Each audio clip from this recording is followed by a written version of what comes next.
Birdyon Riders of Calandia, written by Joy McNeil, aka ASMR Duck. The forest seemed unusually quiet that late afternoon as Troy got down from his Birdyon, a griffin-like creature with the head of an eagle and the body of a lion, yet double the size of its cousin.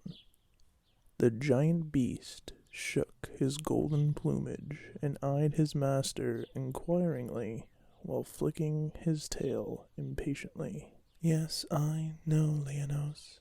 You are eager to return home before dusk, but we have been flying solidly for most of the day, and I am thirsty and tired. It will not hurt to stop here a short while and drink." The Birdyon playfully pecked at his master's shoulder before taking a long drink of the crystal-clear water from the nearby stream.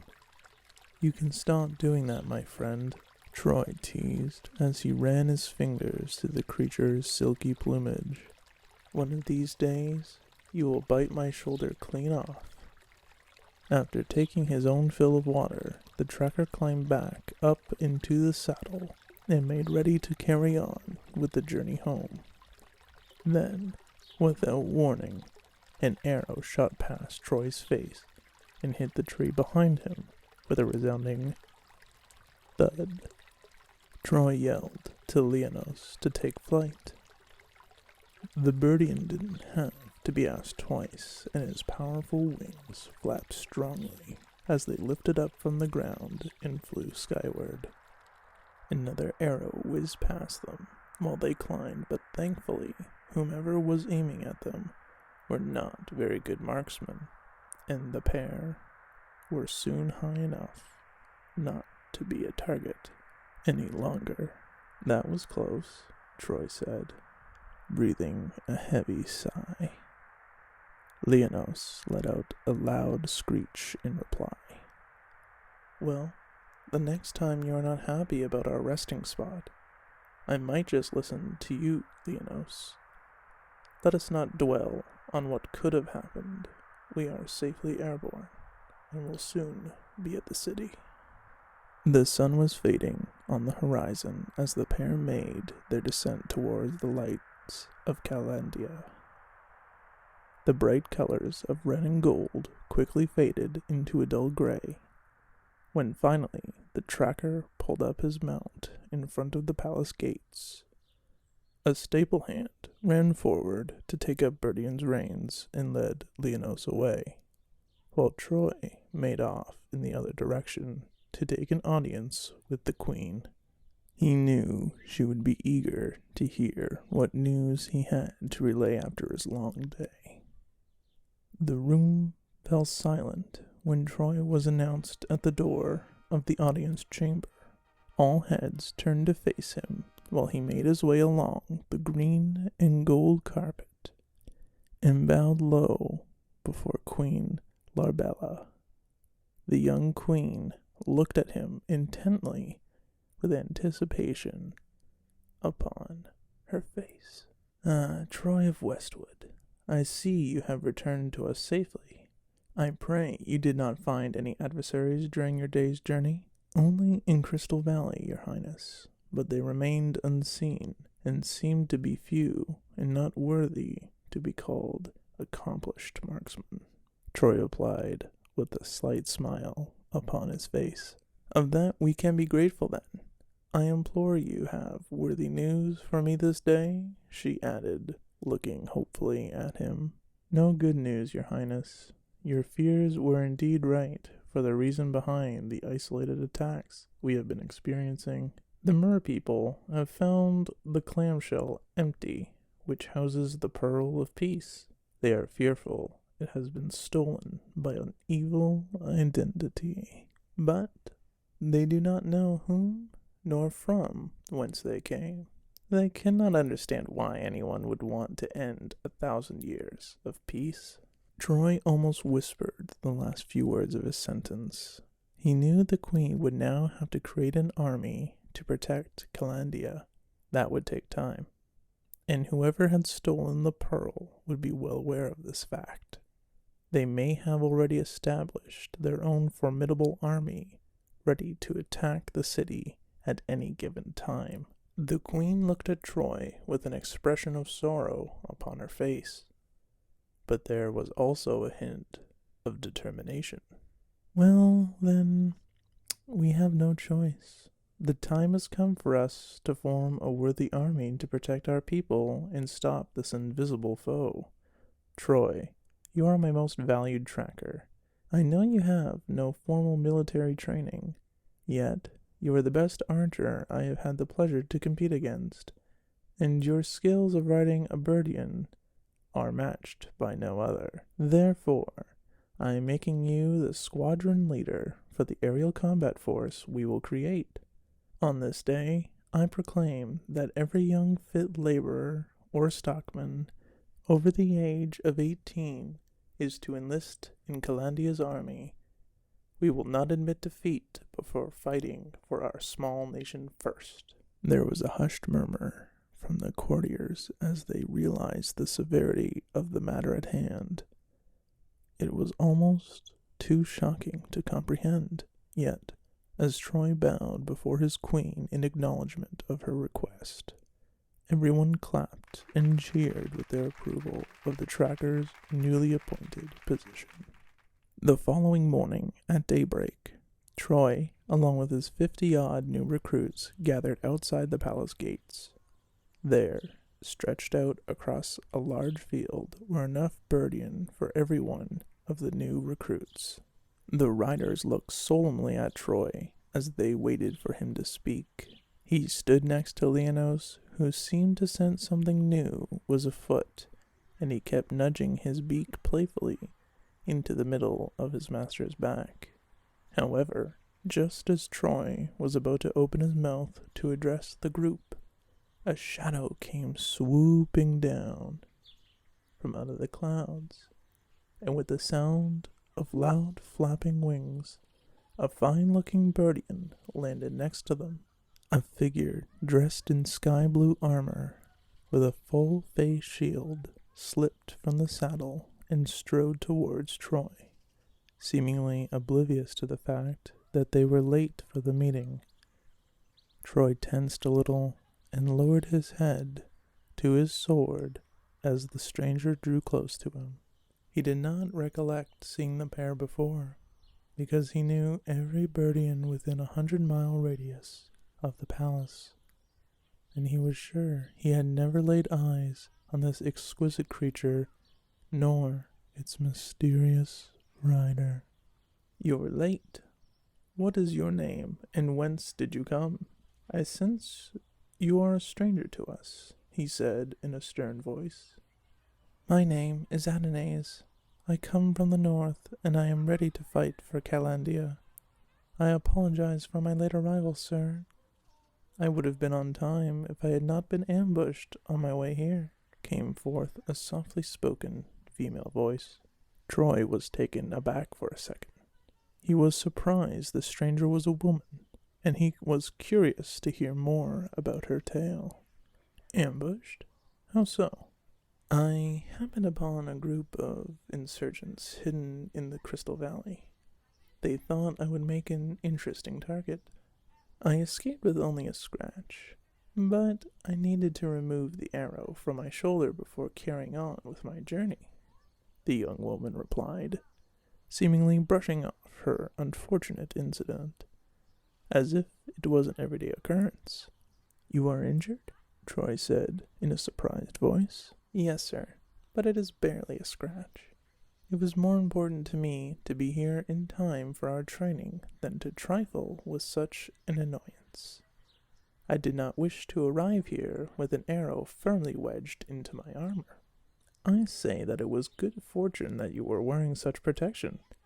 However, I insist that you have your wounds seen by a healer after our training," Troy iterated firmly. "Now remove your helmet and go stand with the rest of the riders." "I will indeed see a healer as you wish, sir. Although, as to your other request, I shan't remove my helmet. I like my privacy, which means I prefer to keep my identity hidden. I do, however, pledge my allegiance to the people of Calandia, and I am willing to fight, she replied in a determined voice. There was a quiet murmur from the rest of the group. They were shocked that this young woman seemed defiant towards their newly appointed squadron leader. Yet Troy seemed more amused than angry at this intriguing young woman's statement. She seemed to possess the qualities of a warrior, even though he had yet to learn whether she showed strengths other than flying, and the ability to stand her ground. However, he knew if he let her do as she pleased, it would look as though he had the inability to lead his troops. Adonais, as much as you like your privacy, as the leader of the squadron, I have given you a direct order, which I expect you to obey. Please, sir, may I have a private word with you upon this matter? The young woman replied determinately. However, Troy could sense that there was a very slight waver in her voice. He beckoned her to follow him as he walked away from the other riders, far enough to be out of earshot. You had better explain yourself very quickly, young lady. You have wasted more than enough of my time this morning, Adonais, he whispered abruptly. With the new recruit standing so close to him, Troy could see her steely blue eyes from beneath her face shield. The reason I don't remove my helmet in public is because of the painful scars I received as a child. I have always hidden my face from everyone who does not know my history, so I shan't be mocked by them, sir. Troy's expression softened a little upon hearing this. He felt awkward now, because he didn't want to appear weak to the squadron by letting a direct order be broken. Yet he also didn't want Adonais to leave so soon, because of her unwillingness to show her scarred face. Very well, the helmet may stay in place. However, this will be the one and only time you disobey an order from me. Is that clear, Adonais? He said sternly. She quickly nodded in confirmation. They strolled back to the other riders, who seemed most curious to hear what their leader had to say upon the matter of the uncruelly new recruit. Troy cleared his throat and surveyed the group intently before speaking.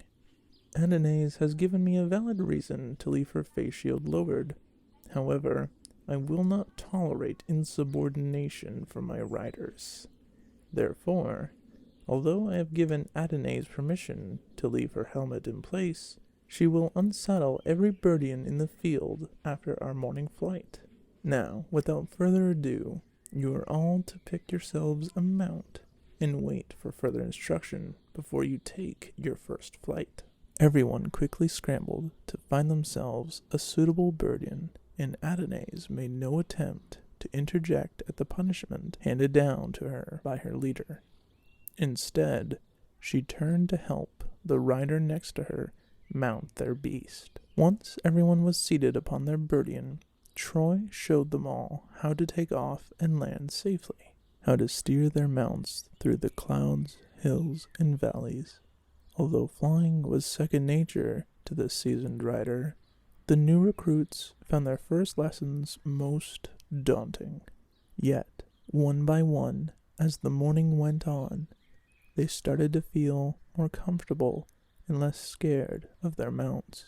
So by the time Troy instructed them all to head back to the field in front of the city gates, they all landed in a flurry of powerful wings, with not one rider losing their seat. The squadron leader was very proud of his troops, and he told them to head to the tavern for lunch, and they'd all meet back in the field at 1 o'clock to commence their combat training. Adonais stood stroking her mount's neck as the other riders left the field. Several stable hands hurried forward to lead the Birdyon back to their stalls. But before they did so, Troy informed them that Adonais was to unsaddle every beast when they were safely tethered, and if she did not, he wanted to be told. Half an hour later, Adonais appeared at the tavern door. She looked to be in pain, as she found a spare seat at one of the long wooden tables. The young woman put her hand up to her shoulder and rubbed it slowly as the waitress left to fetch her order. Troy got up from his chair and went over to check on his recruit. I think it would be advisable if you sat out on the combat training this afternoon, Adonais. Once you have taken your fill here, I will escort you to the healer. I very much doubt missing one lesson is going to cause a problem for you. You seem a most capable rider. I am guessing your talents are not limited to flying alone. The young woman's eyes looked up at him gratefully through her face shield, and she nodded in reply. 10 minutes later, the pair left the tavern, and Troy led Adonais down several back alleys and into a narrow, single-story building with a dimly lit reception room. It would not have been easy for her to find her own way there, so she was glad Troy had escorted her to the healer. An elderly gentleman came out from a door at the far end of the room and peered at them both over his horn-rimmed glasses. Troy, it's good to see you here again, my friend. Are the rumors true that you lead a Birdyon squadron into battle? Or have those busybodies from the town square been wagging their tongues freely to no good end? This time the rumors are true, Telesphorus. I bring you one of my riders who was injured by an arrow this morning. I beg you'll find some relief for the pain. Why, of course. Come through to my surgery, young lady, and I will make you a poultice of herbs. Adonais stood hesitantly for a moment, looking up at Troy, and then towards the healer, who had already disappeared out of sight through the surgery door. If you are worried about removing your helmet, Telesphorus will hold any secrets you have, Adonais. I will see you tomorrow morning at the same time for our next flying lesson. Rest well tonight, rider. You have earned it. The following day, all the riders stood ready and waiting for Troy as he strode across the field. There were a great number of bruised limbs and aching muscles after the vigorous workout they had endured during their battle training the previous afternoon. Yet not one member of the troop was absent. Even Adonais stood next to her mount, looking fresh and ready for another day's training. Troy instructed the riders what he wished them to achieve that morning. They were all soon swooping through the fresh morning breeze as he showed them how to remain in the saddle in a 360-degree roll and spiraling descent. The squadron leader could not help noticing that Adonais had achieved these maneuvers with the greatest of ease, as if she had been riding a Birdyon from childhood. That afternoon, the troops had archery training, and here again Troy watched his newest recruit with interest as she released the tension of her bow and sent the arrow whizzing through the bullseye of her target. Then, with pinpoint accuracy, Adonais aimed again.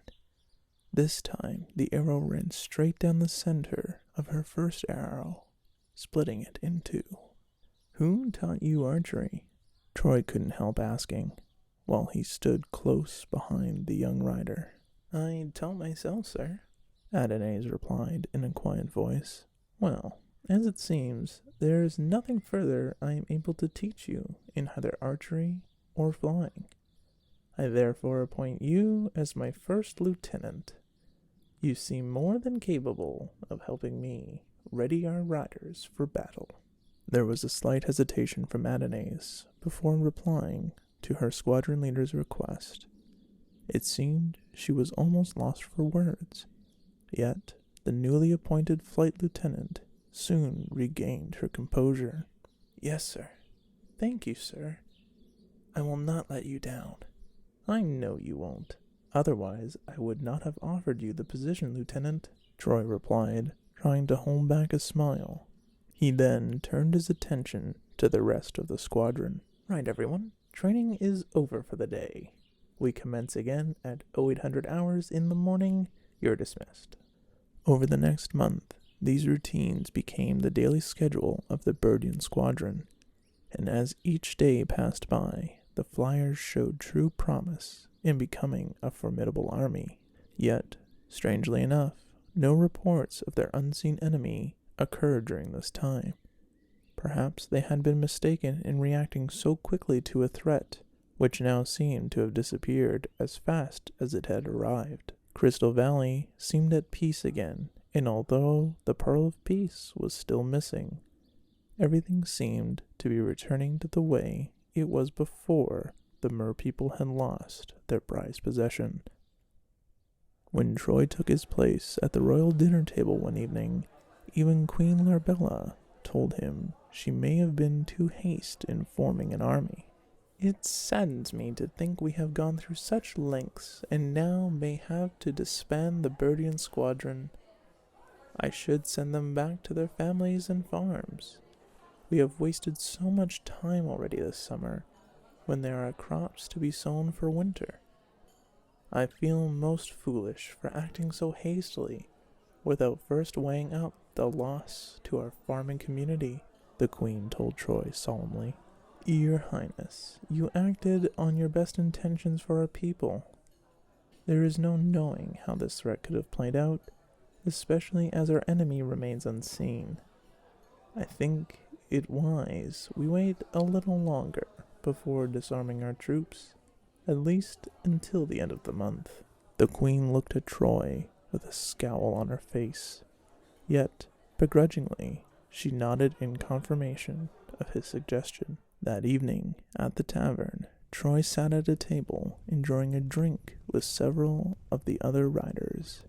He was not sure if he should relay the conversation he had partaken with the Queen, although she had made her comments within clear earshot of the other guests seated at the royal table. However, after several pints of ale and a willing audience, Troy told them that there was a chance they would soon be returning to their families. The response to this news was somewhat mixed. Many of them had enjoyed the change from their farming duties. Learning the skills to fly and riding the clear blue skies on the wonderful and noble Birdyon was a lot more exciting than steering a plow across a stony, hard earth or milking a cow. The following morning at training, Adonais was absent. Ever since the very first morning she had arrived, this was the first time Troy's flight lieutenant had not shown up for her training.